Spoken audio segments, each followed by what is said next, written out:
تو نوجوان ان کے ساتھ نہ گیا، وہ کوئی بہانہ بنا کر پیچھے ہی رک گیا۔ ڈاکو نے اس کے ساتھ چلنے پر اصرار نہ کیا، وہ تو خود اسے جان چھڑانا چاہتے تھے۔ جب ڈاکو نظروں سے اوجھل ہو گئے تو نوجوان نے تینوں بیل کھولے اور انہیں ہانکتا ہوا کسان کے گھر کی طرف چل پڑا جس سے اس نے بیل ہتھیائے تھے۔ کسان کے گھر کے قریب پہنچ کر اس نے بیل کھلے چھوڑ دیے اور خود دروازہ کھٹکھٹا کر وہاں سے کھسک گیا۔ اسے یقین تھا کہ کسان باہر نکل کر اپنے بیل پہچان لے گا۔ واپس آ کر اس نے ڈاکو کے چند فالتو گھوڑے جو استبل میں کھڑے تھے ان پر گھر میں پڑا ڈاکو کا سب سونا چاندی اور قیمتی سامان لادا، اور پھر بوڑھے نگران یعنی اس بوڑھے ملازم کے ہاتھ پاؤں باندھ کر ایک کمرے میں بند کر دیا اور اس کا شکریہ ادا کیا اور اسے کہا، بابا ڈاکو کو بتا دینا کہ مجھے تلاش کرنے کی کوشش نہ کریں ورنہ اپنے نقصان کے خود ذمہ دار ہوں گے۔ یہ کہہ کر وہ ایک گھوڑے پر سوار ہوا اور ساز و سامان سے لدے ہوئے باقی گھوڑوں کو لے کر وہاں سے روانہ ہو گیا۔ جب ڈاکو واپس گھر پہنچے اور انہیں جب خبر ہوئی تو انہوں نے اپنے قیمتی سامان کی کوئی پرواہ نہ کی اور نہ ہی اس نوجوان کا پیچھا کیا، بلکہ انہوں نے شکر کیا کہ اتنے خطرناک ٹھگ سے ان کی جان چھوٹ گئی۔ ڈاکو سے چھینا ہوا سارا قیمتی سامان اور گھوڑے لے کر وہ نوجوان اپنے گھر کی طرف چل پڑا۔ جب وہ گھر کے قریب پہنچا تو اس نے ایک جگہ گھوڑوں کو روکا اور ان پر لدے سامان میں موجود کپڑوں سے ایک شاندار قیمتی جوڑا نکالا اور اس کو پہن لیا۔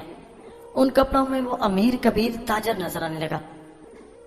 اس کے بعد اس نے اپنے گھر کے دروازے پر دستک دی۔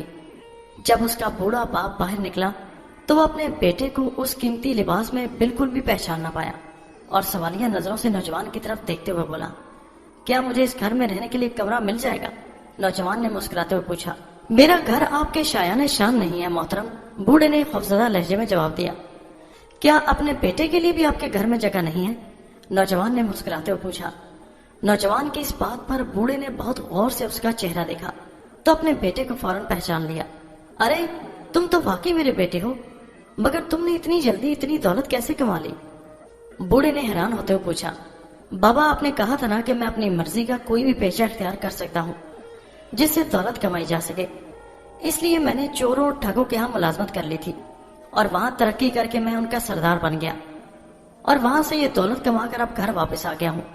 نوجوان نے مختصراً ساری بات بتا دی۔ اس کے بعد اس نے سارا قیمتی سامان گھر کے اندر منتقل کیا اور بازار جا کر سارے گھوڑے بیچ کر نقد رقم حاصل کر لی۔ اب تم کیا کام کرو گے؟ بوڑھے باپ نے پوچھا۔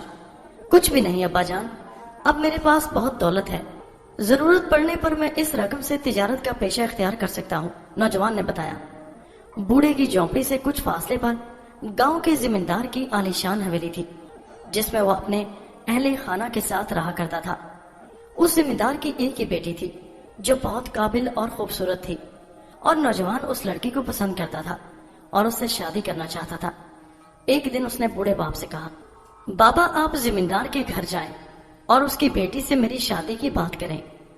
ارے لڑکے تمہارا دماغ خراب ہو گیا ہے کیا؟ اگر وہ پوچھے کہ لڑکے کا کاروبار کیا ہے تو میں اس کو کیا جواب دوں گا؟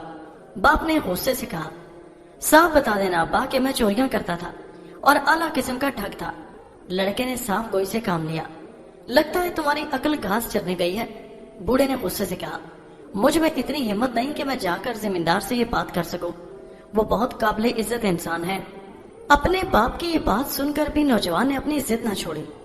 آخرکار بوڑھے باپ کو اپنے بیٹے کی ضد کے سامنے ہتھیار ڈالنا ہی پڑے اور وہ ڈرتا جھجکتا سیدھا زمیندار کی حویلی کے دروازے پر پہنچ گیا اور زمیندار سے ملنے کی خواہش کا اظہار کیا۔ زمیندار نے اسے اندر بلا لیا۔ زمیندار کو دیکھتے وہ بوڑھا روتا بلکتا اس کے قدموں میں گر گیا اور خوف سے تھر تھر کانپنے لگا۔ اے بزرگ کیا مسئلہ ہے، صاف صاف بتائیے تاکہ میں آپ کی کوئی مدد کر سکوں، زمیندار نے نرمی سے پوچھا۔ حضور میرا بیٹا بڑا نادان ہے، اگر آپ مجھے اور اس کو معاف کر دیں تو میں عرض کروں کہ وہ آپ کی بیٹی سے شادی کا خواہش مند ہے۔ بوڑھے کی بات سنتے ہی زمیندار کے چہرے کا رنگ بدل گیا، مگر پھر بھی اس نے اپنے غصے کو دبا لیا اور نرم لہجے میں پوچھنے لگا، اے بزرگ تمہارا بیٹا کیا کاروبار کرتا ہے؟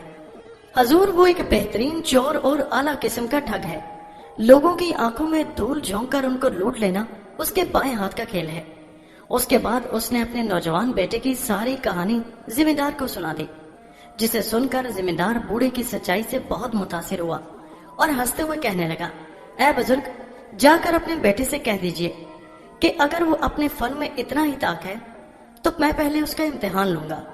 اگر اس میں وہ کامیاب ہو گیا تو پھر میں اپنی بیٹی کی شادی اسے کرنے کے بارے میں سوچوں گا. بوڑھے نے حیرت سے پوچھا کیسا امتحان؟ امتحان یہ ہے کہ پرسوں دوپہر کو ہمارے گھر میں میرے ایک تاجر دوست کی دعوت ہے اور اس کے لیے ایک سالم بکرا بھونا جائے گا. اگر تمہارا بیٹا ہمارے باورچی خانے سے یہ بھنا ہوا بکرا اٹھا کر لے جانے میں کامیاب ہو گیا تو پھر میں اس شادی کے لیے سوچوں گا. ذمہ دار کی یہ شرط سن کر بوڑھا چپ چاپ اپنے گھر واپس آ گیا اور اپنے بیٹے کو ساری صورتحال سے آگاہ کر دیا. ساری بات سن کر وہ نوجوان بالکل بھی پریشان نہ ہوا بلکہ شرط پوری کرنے میں جٹ گیا. اس نے جنگل سے خوب پلے ہوئے 3 جنگلی خرگوش زندہ پکڑے اور ان کو ایک تھیلے میں بند کر لیا اور اس کے بعد دعوت والے دن اس نے بھیس بدلا اور اپنا حلیہ ایک ایسے بوڑھے فقیر کا بنایا جسے دیکھتے ہی سب کو اس پر ترس آ جائے. اس کے بعد دوپہر کے وقت وہ ذمہ دار کی حویلی کے عقبی دروازے پر پہنچ گیا. اس نے خرگوشوں والا تھیلا اپنے کندھے پر لٹکا رکھا تھا. اس وقت ذمہ دار اپنے ملازمین کے ساتھ باورچی خانے میں موجود تھا اور بکرا بھوننے کی نگرانی کر رہا تھا. موقع دیکھ کر نوجوان نے ایک خرگوش حویلی کے اندر چھوڑ دیا جو ادھر ادھر بھاگنے لگا. ارے دیکھو کتنا خوبصورت اور پلا ہوا خرگوش ہے، پکڑو اس کو بھی پکاتے ہیں. باورچی خانے میں موجود لوگ اس خرگوش کو پکڑنے کے لیے دوڑے. ارے اس کے پیچھے مت جاؤ، سب لوگ واپس آ جاؤ، ذمہ دار چلایا. تو سب لوگ خرگوش کو چھوڑ کر واپس باورچی خانے میں آ گئے اور اپنے اپنے کام میں لگ گئے. تھوڑی دیر کے بعد نوجوان نے دوسرا خرگوش بھی حویلی کے اندر چھوڑ دیا. جب اس نے بھی ادھر ادھر بھاگنا شروع کیا تو باورچی خانے میں موجود لوگ 2 موٹے تازے خرگوش دیکھ کر رہ نہ سکے اور ایک بار پھر ان کو پکڑنے دوڑے. ذمہ دار نے دوبارہ ان کو سختی سے روکا. کام بنتا نہ دیکھ کر نوجوان نے تھوڑی دیر بعد تیسرا خرگوش بھی حویلی کے اندر پھینک دیا. وہ بھی ادھر ادھر دوڑنے لگا. باورچی خانے کے ملازمین نے جب دیکھا کہ عقبی باغ میں 3 موٹے تازے خرگوش کھیل کود رہے ہیں تو وہ اب رہ نہ سکے اور ان کے پیچھے لگ گئے. اب ذمہ دار کی بھی رال ٹپکی اور وہ بھی ان میں شامل ہو گیا. جب سارے لوگ خرگوش پکڑنے میں مصروف ہو گئے تو نوجوان چپکے سے باورچی خانے کے اندر گھسا اور بنا ہوا بکرا اٹھا کر اپنے تھیلے میں ڈال لیا اور وہاں سے رفو چکر ہو گیا. تھوڑی دیر بعد خرگوش بھی شکاریوں کے ہاتھ سے بچ کر جنگل کی طرف بھاگنے میں کامیاب ہو گئے. سب لوگ ناکام ہو کر جب واپس لوٹے تو دیکھا کہ بکرا غائب ہو چکا تھا. ذمہ دار کی آنکھیں حیرت سے کھلی کی کھلی رہ گئی. وہ شرط ہار گیا تھا اور نوجوان شرط جیت چکا تھا. نوجوان کامیاب ہو گیا تھا. اس دن ذمہ دار نے اپنے جس تاجر دوست کو کھانے پر مدعو کیا تھا، جب وہ دعوت میں پہنچا تو ذمہ دار نے ساری حقیقت اس کو بتا دی کہ کیسے ایک نوجوان بکرا چرا کر لے گیا ہے. اس کی ساری بات سن کر تاجر دوست بہت حیران ہوا اور بولا، تم اتنے چالاک ہونے کے باوجود کیسے اس نوجوان کی چال میں پھنس گئے؟ مجھے تو کوئی اتنی آسانی سے بیوقوف نہیں بنا سکتا. ایسا مت بولو، وہ نوجوان اتنا شاطر ہے کہ کسی کو بھی آسانی سے بیوقوف بنا سکتا ہے. ذمہ دار نے خفگی بھرے لہجے میں کہا، مگر اس کا تاجر دوست اس سے بالکل بھی متفق نہ ہوا اور اس کا مذاق اڑاتا رہا کہ وہ کیسے بیوقوف بن گیا. شام کو نوجوان ذمہ دار کی حویلی پہنچا اور کہنے لگا، میں نے اپنا فن ثابت کر دیا ہے، اب آپ اپنے وعدے کے مطابق اپنی بیٹی کی شادی مجھ سے کر دیں. نوجوان کی یہ بات سن کر ذمہ دار کہنے لگا، میرے پاس میرا ایک تاجر دوست آیا ہوا ہے جس کے کھانے کو تم اڑا کر لے گئے تھے. وہ سمجھتا ہے کہ اس کو دھوکہ دینا مشکل ہے. اگر تم اس کا غرور توڑ دو تو مجھے خوشی ہوگی اور میں اپنا وعدہ بھی پورا کر دوں گا. یہ تو کوئی مشکل کام نہیں. نوجوان نے ہنس کر کہا، جو میرے فن کو شک کی نگاہ سے دیکھتا ہے اسے سبق ضرور ملنا چاہیے. آپ مجھے صرف اس کا نام اور پتہ بتا دیجیے. زمیندار نے اس نوجوان کو اپنے تاجر دوست کے گھر کی نشاندہی کر دی. اس کے بعد نوجوان نے گھر جا کر ایک بڑی سی سفید چادر اپنے اوپر اوڑھی اور بطخوں کے بہت سارے پر لے کر اپنے کندھوں پر چپکا لیے. پھر وہ تاجر کے گھر کو جانے والے راستے پر ایک درخت کے پیچھے چھپ گیا. جب وہ تاجر رات کو واپس اپنے گھر آ رہا تھا تو نوجوان نے آواز بدل کر اس کا نام پکارا. تاجر نے حیرانی سے ادھر ادھر دیکھا. ارے یہ مجھے کون بلا رہا ہے؟ میں ایک فرشتہ ہوں. نوجوان سامنے آتے وہ بولا، میں آسمان سے آیا ہوں تاکہ تمہارے نیک کاموں کے بدلے میں تمہیں زندہ ہی جنت میں پہنچا دوں. کل شام تم تیار رہنا، میں آ کر تمہیں لے جاؤں گا. تم اپنے ساتھ سونا چاندی اور نقد رقم بھی لے جا سکتے ہو جو تم نے اپنے گھر میں جمع کر رکھی ہے. اور ہاں، کسی سے اس بات کا ذکر نہ کرنا ورنہ وہ بھی تمہارے ساتھ جانے کی ضد کریں گے.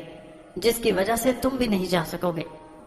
سفید چادر اور کندھوں پر لگے پروں کی وجہ سے وہ تاجر اس نوجوان کو ایک فرشتہ ہی سمجھا اور اس کی باتوں پر یقین کر بیٹھا۔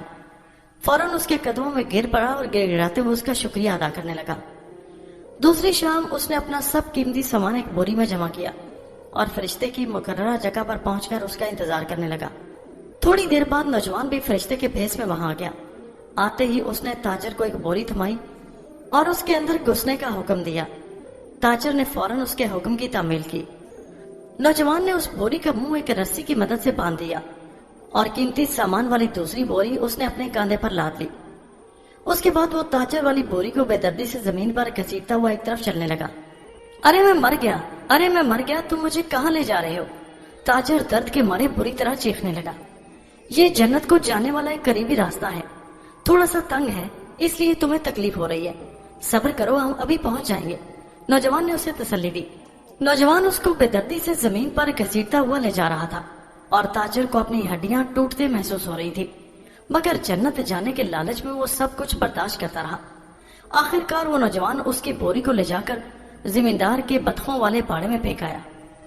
ساری رات بطخیں اسے اپنی چونچ سے کاٹتی رہیں، یہاں تک کہ وہ بیچارہ مرنے کے قریب ہو گیا۔ نوجوان جاتے ہوئے اس کی ساری دولت بھی اپنے ساتھ لے گیا۔ دوسری صبح جب بطخوں کی صفائی کرنے والی ملازمہ وہاں آئی تو ایک بوری کو وہاں پڑے دیکھ کر حیران رہ گئی۔ بوری کے اندر تاجر درد کی شدت سے کراہ رہا تھا۔ ملازمہ نے ڈرتے ڈرتے بوری کا منہ کھولا تو اندر ایک انسان کو دیکھ کر دنگ رہ گئی۔ اوہ میرے خدا، تم کون ہو اور یہاں کیا کر رہے ہو؟ ملازمہ نے پوچھا۔ اگر تم کوئی فرشتہ اور یہ جنت ہے تو مجھے یہاں سے نکالو اور واپس زمین پر پہنچا دو، میں وہی خوش ہوں۔ یہاں یہ چھوٹے شیطان مجھے تلواروں سے مار پیٹ رہے ہیں۔ وہ کراہتے ہوئے بولا، خدا تمہاری مدد کرے، میں فرشتہ ہوں نہ یہ جنت ہے، بلکہ یہ تو زمیندار کی بطخوں کا باڑا ہے۔ ملازمہ نے اسے بوری سے باہر نکالتے ہوئے بتایا۔ بیچارہ تاجر جب بوری سے باہر نکلا تو اس کا انگ انگ دکھ رہا تھا۔ آس پاس کا ماحول دیکھتے ہی اس کو ساری بات سمجھ آ گئی اور کہنے لگا، میں سمجھ گیا، یہ سب اسی ٹھگ کا کیا دھرا ہے جس نے زمیندار کو بھی دھوکہ دیا تھا۔ اس نے ادھر ادھر دیکھا اور جب اپنی دولت والی بوری نظر نہ آئی تو وہ بری طرح رونے پیٹنے لگا۔ اس کا شور سن کر زمیندار بھی وہاں آ گیا۔ اب اس کو سارا ماجرا معلوم ہوا تو وہ بری طرح ہنسنے لگا اور کہنے لگا، اب تو مانتے ہو نا کہ وہ نوجوان شیطان کی طرح چالاک ہے، وہ کسی کو بھی دھوکہ دے سکتا ہے۔ اس کے بعد اس نے تاجر کی مرہم پٹی کی اور اس کو اس کے گھر پہنچا دیا۔ شام کو جب نوجوان زمیندار کے پاس پہنچا اور شادی کے وعدے پر اصرار کیا تو زمیندار بولا، نوجوان تم واقعی اپنے فن کے ماہر ہو اور لوگوں کو بہت عمدہ دھوکہ دے سکتے ہو، مگر میں ایک دفعہ اور تمہارا امتحان لینا چاہتا ہوں۔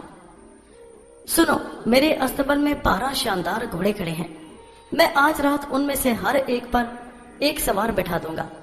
اگر تم عمدہ چور ہو تو ان سواروں کے نیچے سے گھوڑے نکال کر لے جاؤ۔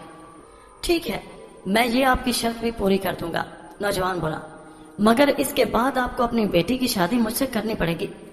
ٹھیک ہے، تم فکر نہ کرو نوجوان، اگر تم کامیاب ہو گئے تو میں اپنا وعدہ ضرور پورا کروں گا۔ زمیندار نے اسے تسلی دی۔ زمیندار کے گھر سے نکل کر وہ نوجوان سیدھا بازار پہنچا اور وہاں سے نیند کی دوا خریدی۔ گھر واپس آیا اور قہوہ تیار کر کے ان کو 2 بوتلوں میں بھر لیا۔ ایک میں اس نے نیند کی دوا ملا دی جبکہ دوسری کو ویسے ہی رہنے دیا۔ اس کے بعد اس نے 11 مزدور کرائے پر لیے اور ان کو رات کے وقت زمیندار کے استبل کے باہر انتظار کرنے کو کہا۔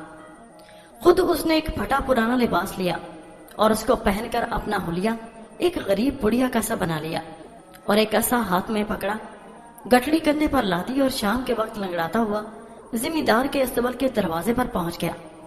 وہاں ملازمین گھوڑوں کو پانی پلا رہے تھے اور ان کے سامنے چارہ ڈال رہے تھے۔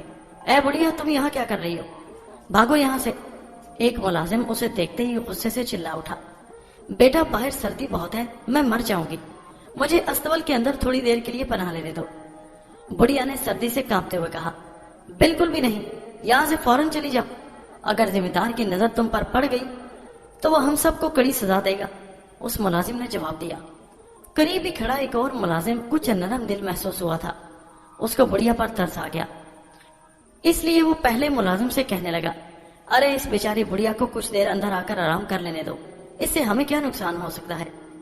اس دوران دوسرے ملازم بھی اس کی بات سن کر وہاں جمع ہو گئے۔ وہ سب آپس میں بحث کرنے لگے۔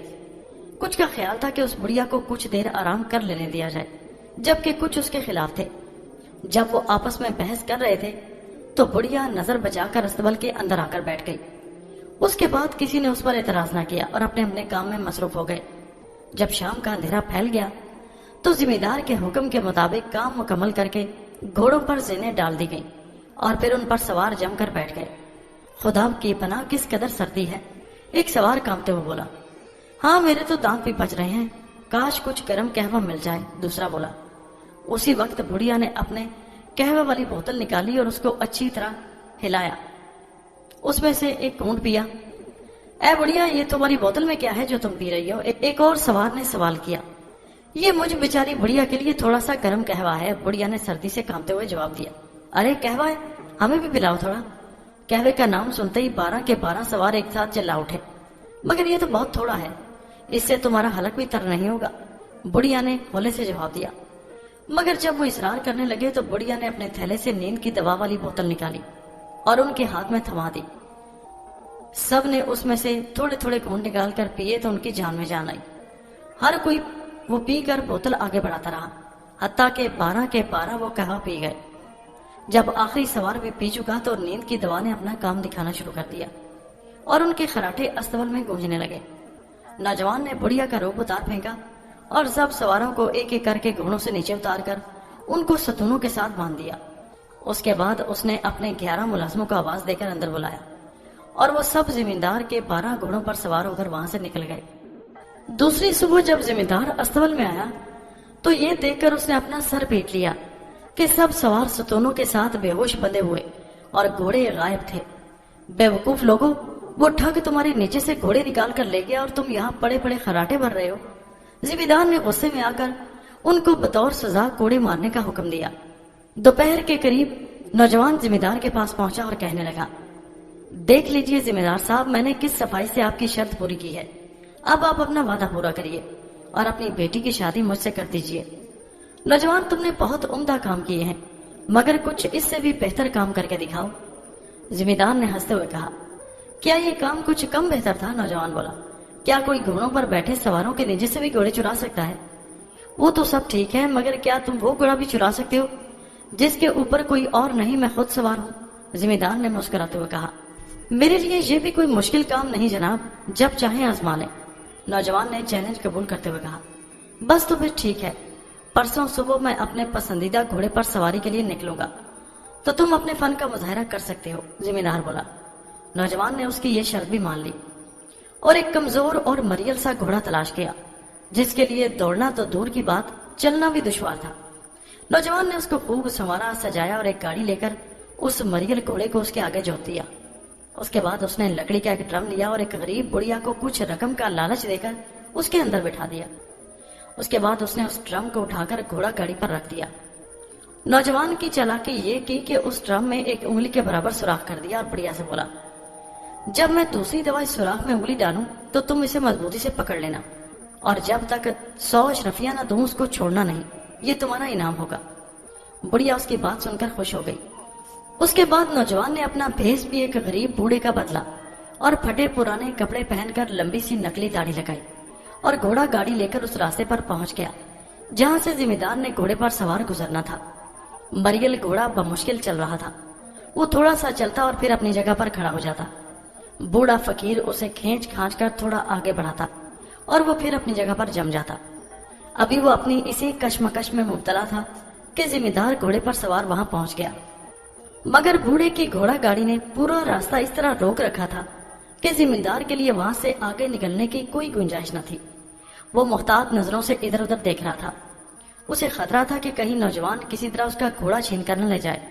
وہ بوڑھے سے پوچھنے لگا، بابا تم نے یہاں کسی اجنبی کو تو نہیں دیکھا؟ اجنبی؟ نہیں تو مجھے نہیں معلوم۔ ہاں، ایک مشکوک سا نوجوان یہاں کہیں نظر آیا، پھر شاید کہیں چلا گیا۔ میں تو اپنے اس مصیبت مارے گھوڑے کے ساتھ سر پھوڑ رہا ہوں، بوڑھے نے بیزار سے لہجے میں جواب دیا۔ کیا تم انعام کے طور پر کچھ رقم حاصل کرنا چاہتے ہو؟ زمیندار نے بوڑھے سے پوچھا۔ انعام کا سنتے ہی بوڑھے کی بانچیں کھل اٹھی اور وہ پوری طرح اس کی طرف متوجہ ہو گیا۔ کیسا انعام؟ سنو، اگر تم جا کر آس پاس دیکھو کہ یہاں کوئی گھات میں تو نہیں بیٹھا تو میں تمہیں ایک اچھی رقم انعام کے طور پر دوں گا۔ افسوس میں یہ کام نہیں کر سکتا،